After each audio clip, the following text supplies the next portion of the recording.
Josh Allen was a superstar. More unlikely heroes emerged, and the Buffalo Bills are on to the divisional round for the fourth consecutive season. Folks, we're breaking down the Bills' win over the Steelers today on Locked On Bills. You are Locked On Bills, your daily Buffalo Bills podcast. Part of the Locked On Podcast Network, your team every day.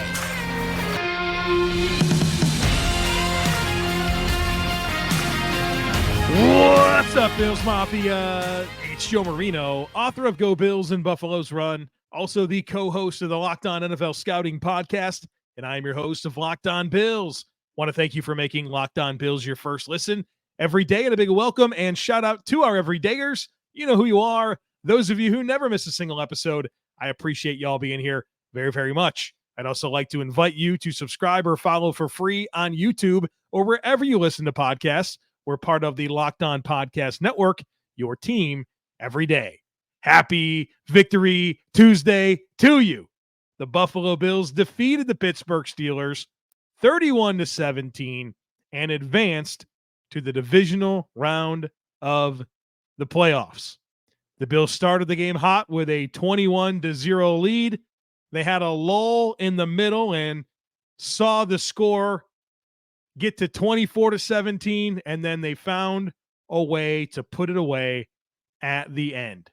6 wins in a row, 7 of the last 8, and the season continues. The Bills will host, I repeat, host the Kansas City Chiefs next Sunday night in the divisional round of the playoffs. And we'll spend plenty of time this week getting ready for Bills-Chiefs playoffs. But we're going to focus in today on reflecting upon this Bills win over the Pittsburgh Steelers. A lot of storylines emerged from this football game. We're going to get to all of it. But I do want to start with Josh Allen, franchise quarterback Josh Allen. Had himself a day. Throwing the football, he's 21 of 30 for 203 yards. 3 passing touchdowns, no interceptions. That's a passer rating north of 120. He also added 8 carries for 74 yards and a rushing touchdown. Comes away with 277 total yards, 4 touchdowns, and no turnovers. He had a great game. And I really appreciated the way he executed and his whole approach to this game. Took the underneath stuff early and consistently, and he never got bored with it. And that's so important. When Josh Allen's willing to do that, the Bills are going to be really successful on offense. And he did that, but then he also landed haymakers. And I'm sure you're just like me. You've been watching the playoff games all weekend, and you're seeing young quarterbacks like C.J. Stroud and Jordan Love just really hit these big-time knockout punches in these playoff games. And all weekend long, I'm like, man, Josh, come on, go do that. And he's certainly done that before in the playoffs, but I really wanted it. And then he absolutely delivered, of course, opening the game with the touchdown pass to Dawson Knox. Then, of course, the 29-yard strike down the middle of the field to Dalton Kincaid, the 52-yard touchdown run. Those are special plays. And then, of course, he has the huge touchdown pass to Khalil Shakir late in the fourth quarter to put the Bills back up by 2 scores. Josh Allen was a franchise quarterback in every sense. That's what franchise quarterbacks do. And you could tell, you're watching these playoff games, this is where you can see who the franchise quarterbacks are and who aren't, and who can carry a team, and who can show up, and who can't. Josh Allen, I mean, we know this is not new. We all know he's a top quarterback in the league, but it's nice to have that affirmation in a moment like this. The defense was worn down in this game with injuries. We'll talk a lot about the defense. But there was a moment, and when I say franchise quarterback, this is a moment that I'm talking about.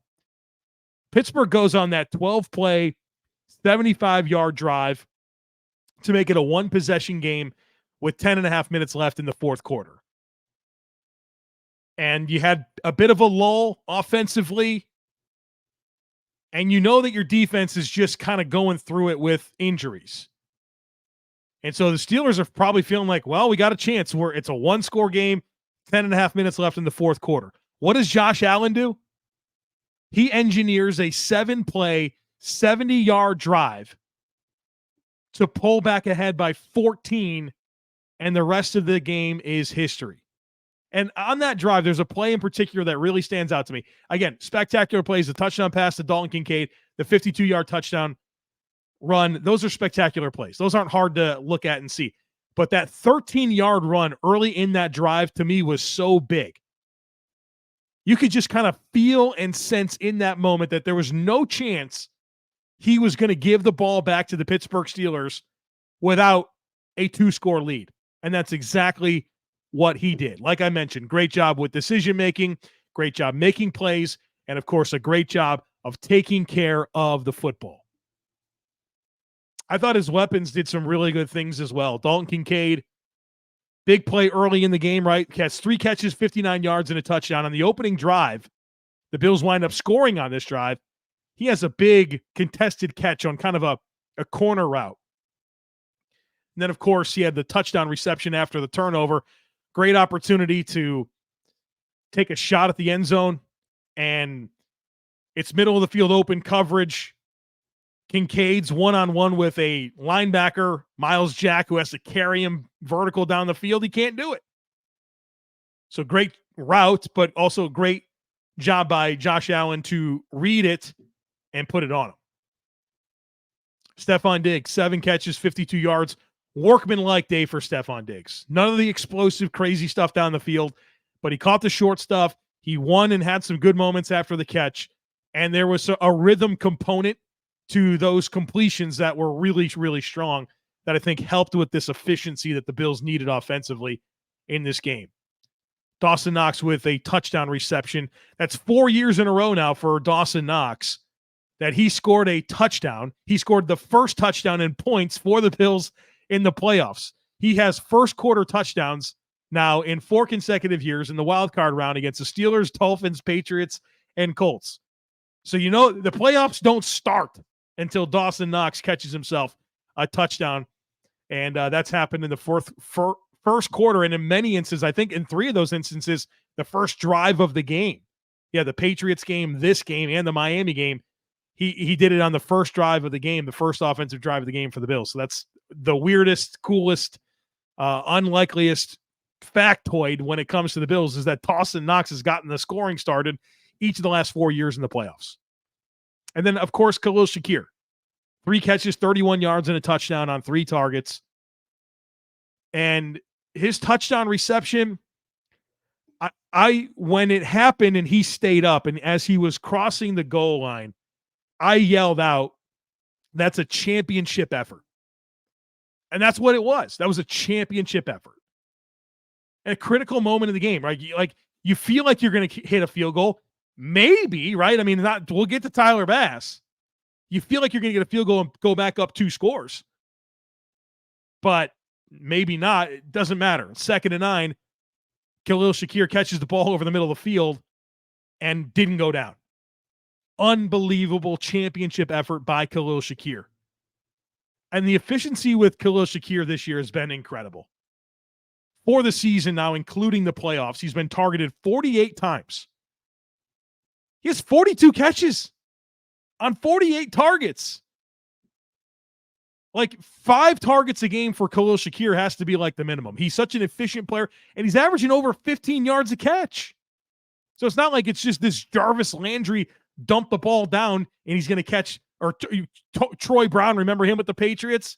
Catch 10 balls a game for 70 yards? No, this guy's making plays. Send the ball his way even more. Great day for Josh Allen. Great day for his weapons. Obviously, it wasn't without blemish. Dawson Knox had a very costly drop. First play of the second half. Bills are coming out with the ball, and Josh puts it right on Dawson. He drops the ball, and then you wind up punting, and you kind of wonder, like, does Terrel Bernard gets injured on the next series, right? If they sustain that drive, what does it look like? It was a very costly drop. Josh had a couple of misfires. I think 3 off the top of my head. He missed Andy Isabella. They had a fun play kind of set up for him out in the flats, and Josh missed him. There's a play action shot to Diggs where he was wide. I think that's about, I mean, he really didn't have many misfires. So good day, really good day. Very few issues, but you had a couple of stalled drives, but for the most part, I mean, 31 points offensively. It was a strong day. We're going to talk more about that in addition to the run game and, of course, the defense all coming up here in just a moment. So be sure to stick with us. But, folks, you shouldn't have to worry when you're trying to get tickets for your next big event. Well, you don't have to, because Game Time is here, and it's the fast and easy way to buy tickets for all the sports, music, comedy, and theater events near you. They've got killer deals on last-minute tickets. They have all-in prices, views from your seat, and a best price guarantee. I mean, look, it could be a Thursday night and you make a last-minute decision that you want to go see the Sabres play. Well, you just go to Game Time. They have great deals. That's what they specialize in on last-minute tickets. So you don't have to plan months in advance to go to an event. Game Time's here for you, and they have great deals. They have this really cool deal where they give you flash deals when you load up the app. The app is super easy to navigate, and they don't email you the tickets. They send them straight to your phone, which is fantastic. So snag the tickets without the stress with Game Time. Download the Game Time app, create an account, and use code LOCKEDONNFL for $20 off your first purchase. Terms apply. Again, create an account and redeem code LOCKEDONNFL for $20 off. Download Game Time today. Last-minute tickets, lowest price, guaranteed. I know we come to sports to escape from some of the crazy realities of life, but can we talk about being prepared for real life for just a moment? According to the FDA, pharmacies are running out of antibiotics right in the middle of the worst flu season in over a decade. That's scary. I can't imagine a more helpless feeling than one of my loved ones being sick, and a supply chain issue kept them from the life-saving medications that they needed. Well, thankfully, we'll be okay because of the Jase case through Jase Medical. Jase case is a pack of 5 different antibiotics to treat a long list of bacterial illnesses, including UTIs, respiratory infections, skin infections, and more. And look, this stuff can happen to any of us. So visit jasemedical.com and complete your physician encounter. It will be reviewed by a board-certified physician, and your medications will be dispensed by a licensed pharmacy at a fraction of the regular cost. It's never been more important to be prepared than today. Go to jasemedical.com and use offer code LOCKEDON for $20 off your order. All right, folks, let's talk a little bit more about the offense and specifically the run game. I thought the run game was consistent in this game. Were there some muddy short runs? Yeah, that's part of the deal. But they ran the ball 34 times, 179 yards, over 5 yards a carry on 34 rushes. It was a strong day running the football, and it's the most rushing yards that Pittsburgh has allowed since week 2, right? This is a pretty stout defense defending the run, and the Bills were able to really chip away at them. Gets, nothing, obviously the Josh Allen run stands out, but I thought they were pretty consistent with how they were able to create displacement in the run game with the offensive line, but also run the ball against some looks that where Pittsburgh had some heavier boxes.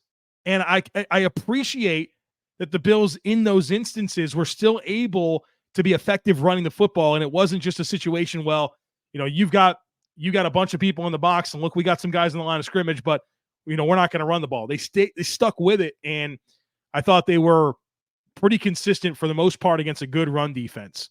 James Cook, 18 carries, 79 yards.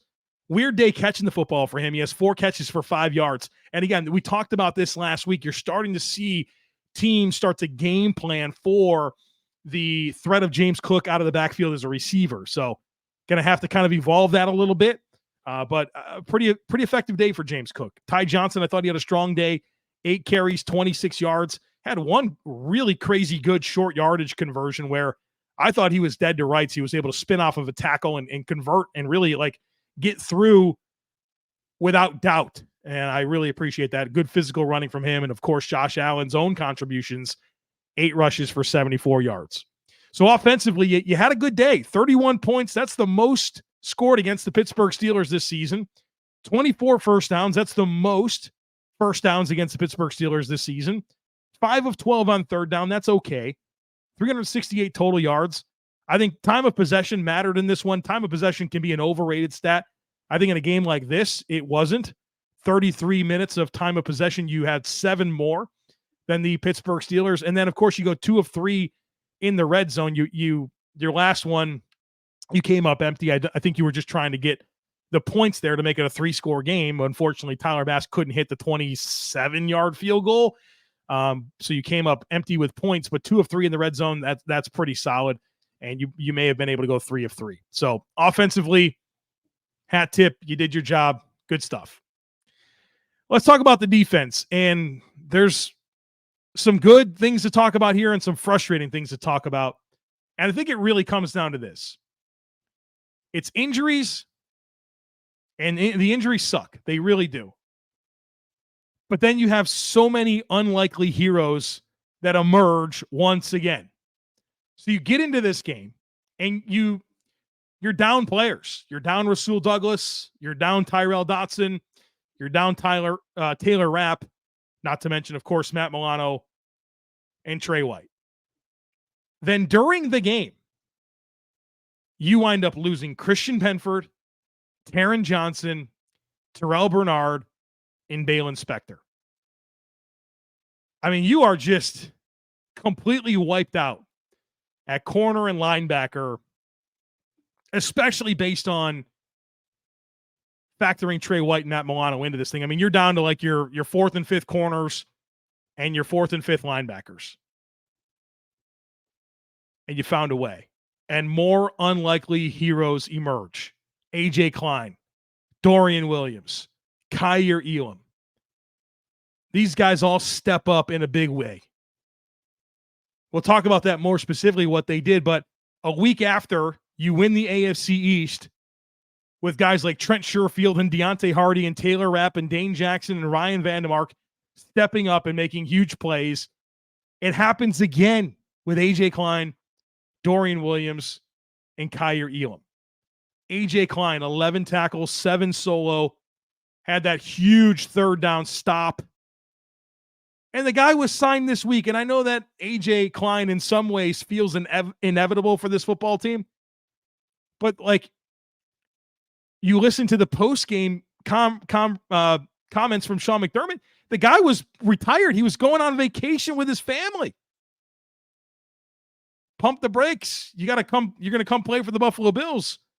Sign to the practice squad. And the next thing you know, you're playing every snap and you got the green dot on your helmet and you got to be the communicator of the defense. Stepped in and played well. Dorian Williams. Balin Spector is getting the opportunity to play over him. And he came in and filled in admirably. 8 tackles, 5 solo, big time tackle for loss, where it was a little flat pass and he was able to trigger and close. That's big time. Kaiir Elam, it's been a really challenging sophomore season for him. And it was a challenging start to the game. He goes in, the next thing you know, he's missing a tackle, defensive pass interference. But then he more than makes up for it with that huge interception in the end zone. It was a great play. And then he had another pass breakup as well. He almost had it. It was almost an interception. And that interception that he did have was huge, right? You're up 14-0. Pittsburgh has a little momentum. You feel like they're probably going to score a touchdown. 14-7 is what you're staring at. Instead, Kaiir Elam picks it up and then picks it off. The next thing you know, it's 21-0. Huge swing. A tough year for Kaiir Elam. Not really threatening to be the starter opposite of Tre'Davious White. Winds up being really the 4th corner. You know, early on, it's Trey White, it's Christian Benford, Dane Jackson, and then Kaiir Elam kind of trying to play through an injury. Winds up going on injury reserve for a number of weeks. All of a sudden, here it is, the playoffs, baby. You got to go.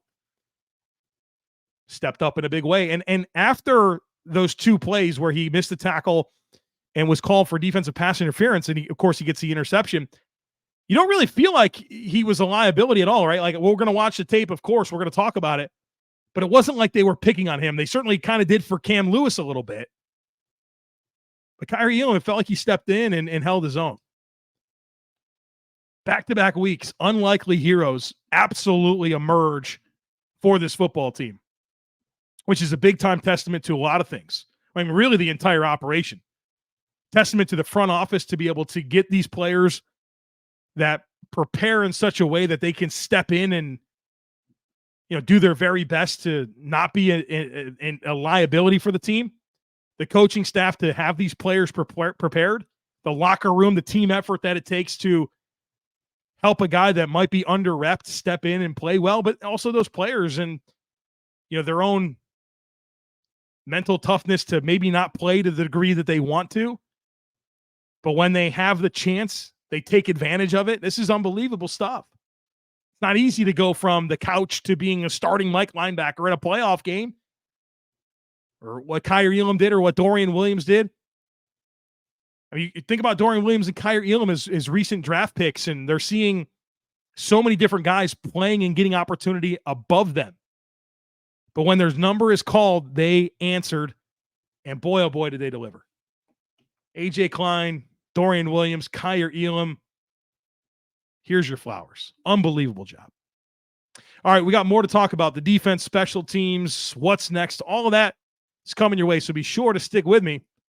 But folks, the NFL playoffs are here, and there's still plenty of time to get in on the action over at FanDuel, America's #1 sportsbook, because right now, new customers can get $150 in bonus bets when you place a $5 bet. That's $150 in bonus bets, win or lose. All you have to do is place a $5 bet. The app is awesome, super easy to use and navigate, and there are so many different ways that you can bet, like live same-game parlays. You can find bets in the new Explore tab. You can make a parlay in the Parlay Hub, and more. So visit FanDuel.com/lockedon and make your first bet a layup. FanDuel, official partner of the NFL. So let's tie a ribbon on the defense here. We talked about all the injuries, all the guys that stepped up, and I think there's three metrics here that I think speak to the importance of this defensive performance. First of all, 17 points. Anytime that you hold an opponent to 17 points and Josh Allen's your quarterback, you feel like you're going to have a chance to win a ball game. So yeah, limiting them to 17 points, huge. 2 takeaways, should have been 3. Let's be honest, should have been 3. And what planet did Balin Spector not recover that fumble inbounds? Like, I have no idea on what planet that wasn't a fumble recovery. And the consequence there is significant, because now the Bills didn't have any challenges the rest of the game. We're still in the first quarter. And we need to look at this rule, because it's not the Bills' fault that the referees didn't get that first fumble call correct. So now all of a sudden you can only challenge one more time. I thought it was a great challenge by Sean McDermott. It seemed clear and obvious to me, and I know that's with my biased Buffalo Bills fan goggles on, but like, seriously? And now you don't have any challenges the rest of the game because the ref screwed up the first call? We gotta look at this. The goal should be to get these calls right. Wind up not costing the Bills in the end, but that's an unsettling feeling to navigate 75% of a football game with no challenge opportunities when you needed to quickly in the game. So anyways, you get 2 takeaways. The first fumble, I guess, are we crediting Taron Johnson with a forced fumble? I know that Terrel Bernard recovered it. Then you have the Kaiir Elam interception, and of course you should have had the Balin Spector fumble recovery, but who knows? It's almost like the referee said, you know what? We can't be wrong about 2 fumbles in the first quarter, so let's give this. We'll say the call stands. No explanation, none. The call stands. Get out of here. But also the run defense. Steelers ran the ball 23 times for 106 yards. That's decent rushing production. But we had talked about one of my big storylines this week in getting ready for this game was how effective the Steelers have been running the football over the last 10 weeks. Nobody's run it more. They're averaging over 145 yards per game over the last 10 weeks. The Bills hold them to 106. And that's big, right? And it was important for the Bills to be able to get up to that 21-0 lead and put them in chase mode, right? And I think that for as much as the Bills did a good job of defending the run, I think getting them into that 21-0 deficit also helped quite a bit. Let's talk special teams here. Not a great day for Tyler Bass. And Tyler Bass started strong, had that middle of the season little slump, felt like he was out of it. And then in this game, he was terrible. 1 of 3 on field goals. And he made all 4 of his extra points, but those were not pure hits of the ball, right? He was hitting the ball and it's veering off to the right, sneaking them in on those extra points. Nothing was pure about Tyler Bass. Yeah, he hit the 45-yard field goal. That was his best boot of the night. But I think all the rest of the kicks were pretty shaky to me, including missing from 27 yards late in the game to keep it a 2-possession game. That's a big deal, right? You're up 3 scores at that point in the game. Now in the coffin, it's over. They kept it a 2-possession game. 27 yards. NFL kickers don't miss from 27 yards. I know it's cold out there, but it wasn't windy. It was just cold. It wasn't snowing or anything like that. It was just cold. 27 yards. And then he's blocked from 49. And the consequences of that blocked field goal were significant. It sparked the Steelers. You thinking you're going to be 24-0 going into the half. Instead, it's 21-7. Meanwhile, Sam Harton gets hurt, your starting punter. And, you could tell he hurt his hamstring trying to chase down the ball. Now, good on him to come back in and hold, and then he got 1 punt off. But I'm guessing that hamstring is going to be feeling pretty spicy when he wakes up in the morning. And are you going to have him or not for the next game? And he's been on such a tear, right? He was just AFC Special Teams Player of the Month. His first punt or two was really good in this game. And who knows what that hamstring is going to be like. I think Matt Hawk's a free agent. You might want to give him a call. So pretty uneventful day otherwise for special teams. Andy Isabella got the opportunity to be the kick returner, had 1 return for 19 yards. Deontay Hardy did a good job fielding the punts that he could, but as I try to tell you, the Steelers punter, Presley Harvin, no idea how he's held that job for 3 years. He's been every bit as bad as you saw him in that game for 3 years, and he keeps keeping the job. So good work if you can find it. As for my prediction for this game, I predicted the Bills to win. And the pillars of my conversation, if you remember it at the end of our Saturday podcast, or Friday night, whenever it was, I talked about run defense, which I already mentioned. The Bills held them to 106 rushing yards, which is well below their average over the last 10 weeks. I talked about pass protection, and I thought the Bills did a great job in pass protection. They gave up 2 sacks. I thought both were coverage sacks. And, they tried to dial up some pressure looks, and I thought the Bills had the right answers, including that 52-yard touchdown run by Josh Allen. So I thought your pass protection, you checked that box. But then also a big part of that conversation was not falling into the Steelers script. And part of that Steelers script for them is not giving away the football. Well, you took it away twice, and again, should have been 3 times. And they rely on turnovers, and you didn't turn over the ball. Now, you did do the blocked field goal thing. That's very much a Steelers way type thing. But I think for the most part, getting that 21-0 lead, not turning over the football, that was a great job of not falling into the Steelers script, even if they had a little pull on you there towards the end of the second quarter into, kind of the third quarter. So the Bills win, as I predicted them to do so. So what's next? Well, what's next for the Bills is a home date with the Kansas City Chiefs, 6:30 p.m. Eastern time, next Sunday, Highmark Stadium. And a storyline there is going to be, obviously, Allen Mahomes, Patrick Mahomes' first road start in the playoffs, all of that. But from the Bills side of things, it's these injuries on defense. Right now, the status of Rasul Douglas, Christian Benford, Taron Johnson, Terrel Bernard, Balen Spector, Taylor Rapp up in the air. And that's concerning. It's especially concerning because those are all either corners or linebackers. Taylor Rapp is safety, right? So defensive back 7 players. Not where you want to be banged up, right, against Kansas City and Patrick Mahomes. But one thing that I didn't mention in that list of players, Rasul Douglas, Christian Benford, Taron Johnson, Terrel Bernard, Balen Spector, Taylor Rapp. Not one defensive lineman, not one offensive player. Big day for the D-line. Big day for the offense next week against Kansas City Chiefs. And obviously, we'll spend a lot of this week getting ready for the Chiefs, so make sure you don't miss any of that.